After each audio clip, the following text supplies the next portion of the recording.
Alright, good evening everyone. I will be discussing today the lesson 2 of our subject, Community Engagement, Solidarity, and Citizenship. Okay, we are done exploring the introductory ideas of what a community is. Now we will be exploring the different perspectives on the community. So the different perspectives of the community, we have here first the social science perspective. So from the point of view of social science, a community is a congregation of people unified by at least one common characteristic. The people can be unified by geography, shared interests, values, experiences, or traditions. So basically, what social science perspective is telling us is a community can be identified by the group of people unified by these one characteristics that are common to them. Now, if these people have the same geography, if these people have the same shared interests, have the same values, then they can be unified. Alright? And then that is what makes them a community. The next perspective we have here is the community-based perspective. So, as established in the studies reviewed by Wurzel and Defletti in 2003 and cited by McLeroy last 2003 as well, the term community-based perspective sees the community as a setting for intervention, target for change, resource, and agent. So, let's try to explore each one of these. The first we have here, community as a setting for intervention. So the community is mainly defined geographically. As pointed out in the review, interventions may be implemented at various places within community institutions, including neighborhoods, schools, churches, work areas, and community organizations. So this perspective we have here as a setting for intervention uses community as the environment or the avenue in which such course of actions will be implemented. Alright? So, ahaman di ay ma-implementing mga course of actions, mga policies, mga platforms, and other programs. So, diri sa community. No? And we have different community institutions here. No? Naatay pipila ka mga community institutions in which pwede ma-applyan og policy, course of actions, or any programs and initiatives. We have here neighborhoods. We have here schools, churches, work areas, and community organizations. So, daghan pa, no? But these things here, or these community institutions that are stated here, are the most common nga ginabutgan og policies, applyan og gina-applyan og rules and regulations, policies, and also gihimo po siyang venue sa mga initiative, platforms, and other course of actions. The second we have here as a target for change. The community denotes the goal of creating a healthy environment facilitated by policy and community-wide institutions and services. So of course, after mahitabo tong mga course of actions, and of course na ang change kay mahitabo. Okay, the main goal of such initiatives, policies, programs, and others katong sa intervention is of course the main target is the change.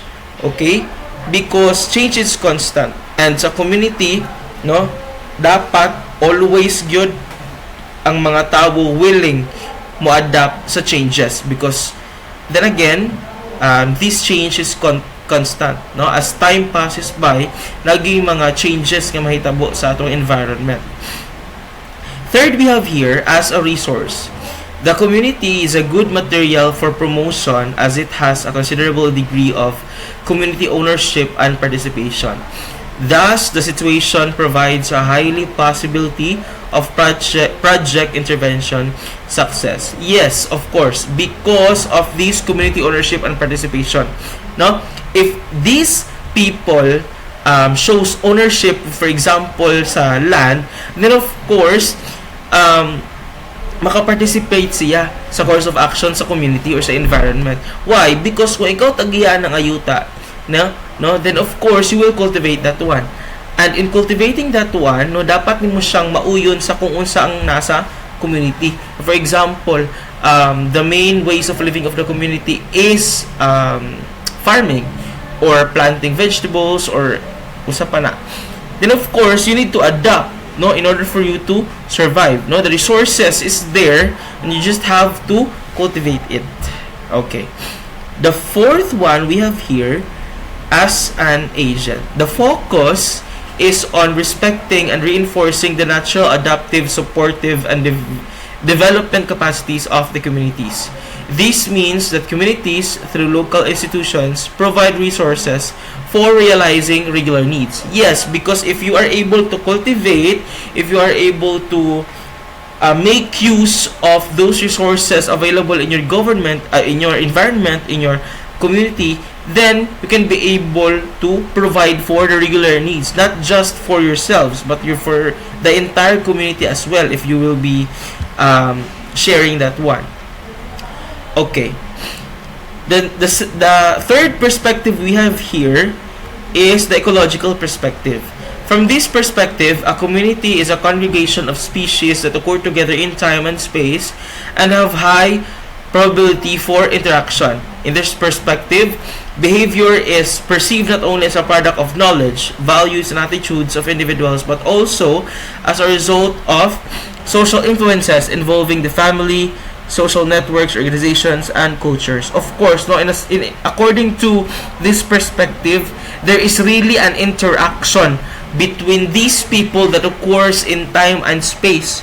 All right, this perspective is trying to say that a community is composed of people that occurs in similar time and space, and of course, naa sila high possibility nga mag-interact sa usag-usa, no, because mo man siya maoy na nature na, no, sa tawo ang makipag-communicate ug makipag-interact yun sa ato ang palibot. The fourth perspective we have here is the sectoral perspective. Given this perspective, communities are seen as a system which is comprised of individuals and sectors with diverse characteristics and interrelationships. Yes, no, a community, according to this perspective, is composed of sectors and individuals. No, unsa man yung mga sectors, no, na ay mga teachers, na ay mga lipo ng mga kabataan, na ay mga policemen, na ay organization about ani, na at ay church. So there are several sectors that we can observe or we can find in our community. And these sectors have diverse characteristics, no, lahi sila og characteristics, lahi mga gipang focus, lahi og mga gipang lahi og mga interests. And for example, teachers, no, of course sa mga interest, and of course their interest is teaching. Sa church ng mga tao, sa mga interest nila, of course, no, ang word of God. Okay, so they really have this diverse characteristics with them. The next perspective we have here, or the last perspective among the five we have here, is the civil society perspective. This is generally defined as a wide array of non-governmental organizations and voluntary groups that are fighting for solutions to social issues that continue to worsen the condition of the disadvantaged sectors of society, especially the poor. Given the perspective, the civil society views the community as composed of people, structures, and systems endowed with resources, but is confronted with social issues as well. Yes, it is given no very basic definition sa community nga naa siya mga tawo, naa siya structure, naa siya sistema. But according to the civil society perspective, no, aside ato nga mga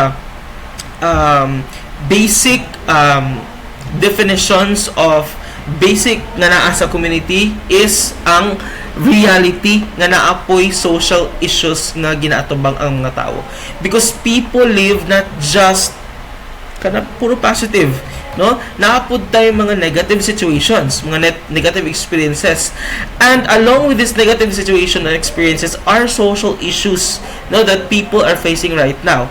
And This civil society perspective is pointing out that there are non-governmental organizations and volunteer groups fighting for the social issues. No, it is the reality. No, we can really agree to this. Why? Because tinuod jud nga na ay mga non-governmental organizations karon, no, diri sa ato ang community and volunteer groups nga motabang to fight social issues and problems facing by the people in our community. Okay. Let's proceed to the classifications of communities. The first classification we have here is the rural and urban. This classification is basically geographical in nature. Rural areas are separate and away from the influence of large cities and towns. It is known as the countryside, farmland, or agricultural land. Urban areas, on the other hand, are called cities or towns. Of course, no, this is really what they call this one. This is really true. All right. No, we can really differentiate rural areas to urban areas, and these two are both communities. Na ay rural communities, na apoy urban communities, no, residing in rural areas and residing in urban areas. If we talk about rural areas, no, these are those places far away from the cities. All right, naagay dire they are very known as the countryside, farmland, or agricultural land. So those places far away from the cities are called rural communities residing in rural areas. Compared to the urban areas, no, these are called cities or towns. Yung mga dagko siya, no, nga wala kaayo farmland, wala kaayo agricultural land, more on buildings, infrastructures, and many more. Okay, so muna siya ay first classification, the rural or urban community. Second we have here is the local and global. The local global community refers to specialized networks of social relations. Global and local are not spatial structures but different representations of space competing against each other in a process to determine the society of that society. Yes, no? Mao ni atong giingon sa una nga, a community can occur in a larger community. Alright? So, local community are those communities under that specific bigger community. Like, for example, mga countries. No? So, here in the Philippines, we call ourselves we are local residents here because we are residing in a community that is part of a bigger community. And then next would be the global community. This is the biggest community among all, right? And and all of the local communities are part of that one global community. Okay. The third classification we have here is the physical space and the virtual or social space. We have here a social space is either physical or virtual, such as online social media, or a center or gathering place where people interact. Physical space refers to unlimited three-dimensional expanses in which material objects are located. On the other hand, virtual social space refers to non-physical spaces created by the development of technology. Now, we can really see the difference upon reading the classification of physical space and the virtual social space. If we talk about physical space, these are those communities where people interact face-to-face. Okay? Compared to virtual social space. Now, if we talk about virtual social space, these are those communities that occurs in an online platform, or these are those communities na forma virtually. Okay? Let's proceed to the types of community. The first type of community we have here is the geographic community or neighborhood. This type of community focuses on the physical boundaries that make it distinct or separate, such as river or a street. It has a diverse population with individuals or groups occupying different physical spaces and each with special attributes such as religion, economic status, and etc. Now, so this geographic community is focuses on the geographical location. Now, what can be found in the geographical location of the community? Of course, we have here the physical aspects such as rivers, streets, okay, and many more physical spaces. The next type of community we have here is the community of identity. This community has common identifiable characteristics or attributes such as culture, which means language, music, religion, costumes, and others. So this second type of community shows identity. No, kada community naagyo na siya iyahang kaugalingong identity. Okay? And this identity, man ay makita ni identity sa common identifiable characteristics or attributes. No, there is this group of people residing in that certain community nga as identity by showing who they really are. For example, showing their culture, showing their language, their music, o unsa pa nang naa dila.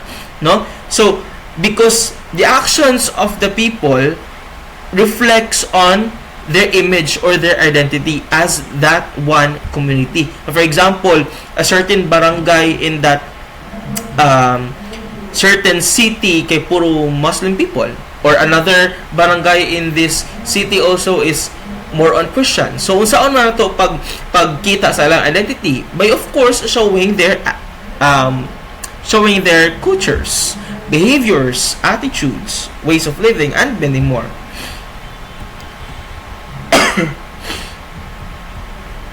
The third one we have here is the community of interest. This community incorporates social movements such as women's rights, environment, peace, and human rights. Individuals may be connected to their community of interest at the local and international level. It may also be formal or informal or both. So this type of community shows or states that a community can be created if you have similar interests. Okay? Like for example, you are creating an organization nga ang interest ninyo is human rights. So naapoy organization ana. No, if ever ang inyong interest is on something else, on the youth, no, or sa mga napariwara nga student or sa mga nangundang nga student. No, so if this group of people have the same interest, then they can be considered as a community of interest. Why? Because that community was created kay pareha mo og interest. The last we have here is the intentional community. This community refers to individuals that come together voluntarily and support each other. Members may share the same interests and identity or geographical location. No, so ang kaning intentional community wala lang kay nagka-accidental nakaporma mo og community o nagkagusto mo sa usa ka because na may parang interest. But kani siya nga community is like kana bitang gusto jud ka mo appeal ana nga group. No, or gusto jud kayo ka mo devote ana nga group because dili lang kay pareha mong interest but also pareha pud mo og mga gusto, pareha mo og goals, pareha mo og attitudes, behaviors, and many more. So ba siya intentional community? No, you really push yourselves to be a member of that certain community. Okay, so maora to ang sa lesson 2. Okay, so for your attendance today or for your attendance last Saturday, you comment your full name and section sa comment section aning YouTube video. Okay, that's all for today. See you soon and thank you very much.